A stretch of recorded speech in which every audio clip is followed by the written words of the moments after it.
Oi, bonitos, tudo bem? Hoje nós estamos aqui para falar sobre um assunto muito importante, que é a alfabetização de crianças autistas.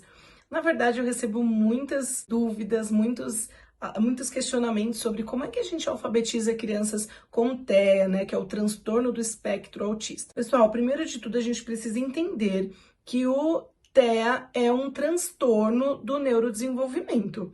Isso significa que ele vai apresentar sinais aí durante o desenvolvimento da criança, o desenvolvimento infantil. E até por isso que nós, pais, né, familiares, professores, precisamos ficar atentos, né, a esses sinais para a gente poder intervir, para a gente poder encaminhar essa criança.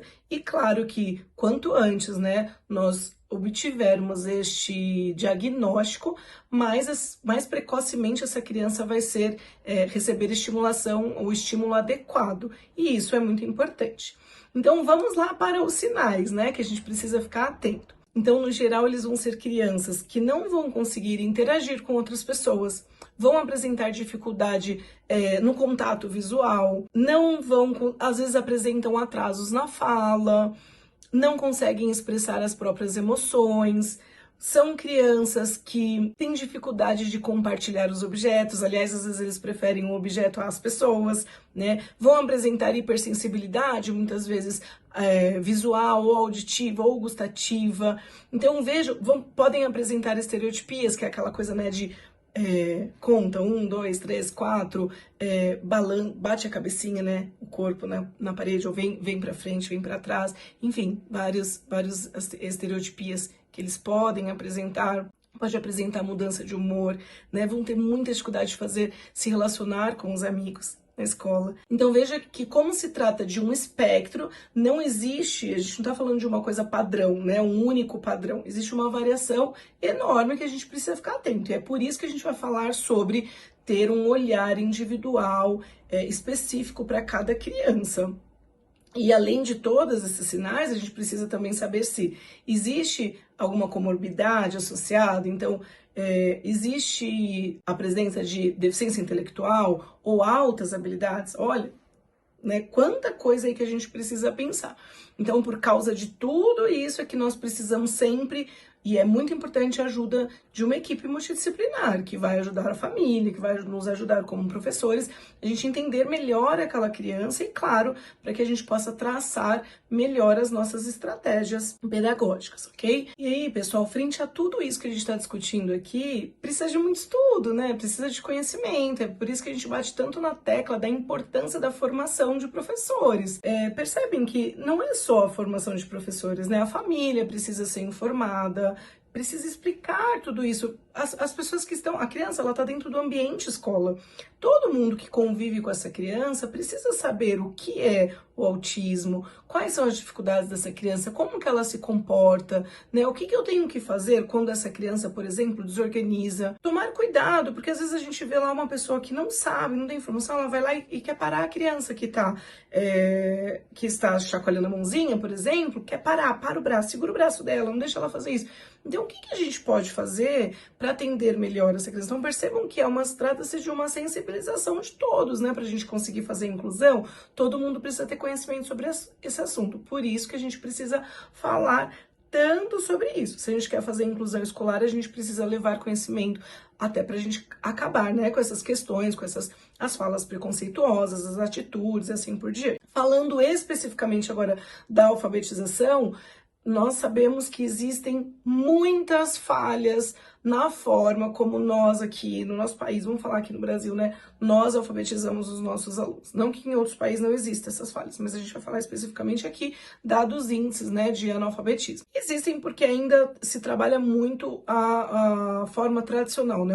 Metodologia é muito ainda tradicional, ainda se ensina muito por memorização, nome de letras, e a gente já fala bastante sobre isso, né? A ideia da consciência fonológica e tudo mais. Mas olha, se a gente já tem esse monte de dificuldade, né, de falhas no processo de alfabetização de crianças sem deficiências, que dirá com deficiência, né? Que ainda a gente está engatinhando para conseguir fazer a inclusão. Então vamos falar um pouquinho sobre isso aqui. Nós não temos, infelizmente, um método específico, uma metodologia específica para trabalhar com crianças autistas, a alfabetização. O que nós temos baseado em evidências, com pesquisas comprovadas, né, cientificamente e tudo mais, é a metodologia fônica, que é a mais eficaz, digamos assim, né, que mais vai dar certo. O que é a metodologia fônica? Aquela que vai trabalhar com não o nome das letras, mas o som. Então, por quê? É muito mais fácil para essa criança assimilar. Então, é o que eu falo sobre o desenvolvimento da consciência fonológica, o desenvolvimento das habilidades cognitivas. O desenvolvimento dessas habilidades, ele tem que ser a base para todos os alunos. Então, vou trabalhar consciência fonológica com todos os meus alunos. O que muda é a sua estratégia. Por isso que é tão importante eu conhecer todos esses sinais, as comorbidades que estão associadas aí. Quem é essa criança? Por isso que é tão importante ter um olhar específico para isso, porque aí eu consigo entendê-la e adaptar as minhas estratégias, o meu planejamento a essas dificuldades, essas necessidades, atendendo melhor essa criança. Então lembrem-se sempre disso. Consciência fonológica tem que ser a base para todos na alfabetização, mas o que muda é a forma como eu vou adaptar as atividades, a minha fala, como que eu vou conduzir este processo atendendo às necessidades dessa criança. Então vamos pensar agora em algumas ações, né, que são fundamentais aqui no processo de alfabetização das crianças autistas.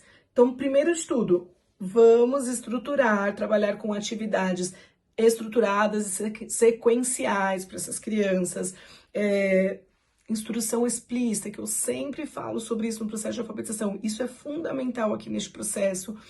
Usar muito visual, então trazer bastante imagem, explicar bastante, usar bastante anotações. Então, sabe aquela instrução, aquele comando que era verbal para a sala toda que a gente dá? Não fica só nisso, coloca na lousa, leia, garanta que aquela criança realmente entendeu aquele comando, né? Uma coisa importante também para a gente fazer é a leitura em voz alta, mas tem que fazer entonação, dar entonação na leitura, fazer a mudança de voz, né, nos personagens, para que ela entenda. Então, veja que a gente só está falando de estratégia que você vai adaptar. A consciência fonológica é a mesma, as atividades né, de percepção do som são as mesmas, mas as adaptações que eu vou fazer no meu dia a dia que precisam estar de acordo com aquela criança. Então, provavelmente eu vou trabalhar com muito mais atividades multissensoriais, vamos trabalhar aí com menor quantidade de atividades para essa criança. Trazer sempre ali um adicional que atenda aquela criança. Claro que quando você traz esse adicional, você acaba abraçando a sala toda, mas especificamente essa criança, porque você está garantindo que ela esteja entendendo. Então, tá claro, né, isso? Por que eu preciso entender tanto essa criança? Porque daí a importância, gente, eu sempre falo também sobre isso, de fazer um PEI, né, que não é construído só pelo professor, por todo mundo que acompanha essa criança, que é o plano de ensino individual, para a gente entender quem é essa criança, quais são os objetivos de curto, médio e longo prazo que a gente precisa atender na alfabetização, como é que isso vai acontecer, qual é o meu primeiro objetivo, qual é o primeiro passo, depende, o que essa criança sabe, o que ela não sabe ainda, né, como eu costumo dizer, às vezes a criança não consegue, eu já tive alunos aqui, né, aluno autista, ele não conseguia segurar o lápis, então o que eu preciso trabalhar aqui primeiro, né, desenvolvimento motor, pra gente ir pro próximo passo. Então, lá no meu PEI, lá no meu plano de ensino individual, tinha várias ações para eu atingir esse objetivo. Entendam que é um tempo diferente, né, não é o mês, por isso que a gente fala do plano de ensino individual, não é o currículo padrão, a gente está adaptando tudo para essa criança e evoluindo aos pouquinhos no tempo dele, de acordo com as dificuldades dele. Tudo bem? Outra coisa importante que eu quero falar aqui com vocês. Então, ó, eu vou colocar aqui na tela para vocês 5 ações, 5 coisas que são fundamentais neste processo de alfabetização com crianças autistas, tá? Eu até anotei aqui, fiz uma colinha para não esquecer de nenhuma, mas eu vou deixar aqui na tela para vocês. Então, primeira de todas, conhecer o nosso aluno. Como ele é, quem ele é, se tem laudo, não tem, porque às vezes a gente também vai ter crianças autistas sem laudo, né? Mas isso é um outro assunto que a gente pode conversar. Mas a gente já conhece as características, então presta atenção nessa dica, tá? Então, conhecer o aluno, saber se existe, né, deficiência intelectual, outras comorbidades aí associadas, esse é o essencial, ok? Uma muito importante, entender que toda criança com TEA, toda criança autista pode ser alfabetizada, pode ser num tempo diferente, ok, mas ela pode ser alfabetizada. 3, sensibilizar a todos, né? Tudo que a gente puder fazer para as pessoas que estão ao redor dessa criança entender o que é inclusão, como que é essa criança, né? Conscientizar, inclusive, os pais sobre o processo de alfabetização, falar um pouquinho com eles sobre qual é a expectativa que esse pai está vindo e qual é a realidade, o que nós vamos fazer para traçar este caminho aqui, como que vai ser a nossa parceria. 4, hein? Trabalhar sempre a partir das necessidades do aluno. E, claro, você vai ter que planejar. Professor sem planejamento não dá, né, gente? Precisa fazer aí um roteirinho, um planejamento, adaptando aquilo que você está trabalhando com a turma, com essas crianças. Então, adaptar sempre de acordo com as necessidades do seu aluno. E, por último, trabalhar a consciência fonológica, o princípio alfabético, abordagem fônica, decodificação e instrução explícita. E isso aqui, esse caminho é fundamental neste processo. Bom, pessoal, se vocês gostam de conteúdos como esses, se inscreva lá no meu Instagram, no @profaevelyncacilo, porque é lá que eu falo sempre sobre todos esses conteúdos que são muito, muito importantes para a nossa profissão professor. E já vou deixar, né, uma dica, entra lá no link da minha bio e se inscreve nos meus cursos. Vou dar uma ênfase aqui no curso de Práticas Significativas de Alfabetização, que é o curso que, na prática, eu ensino todas as habilidades da consciência fonológica. Então, eu espero vocês. Até lá!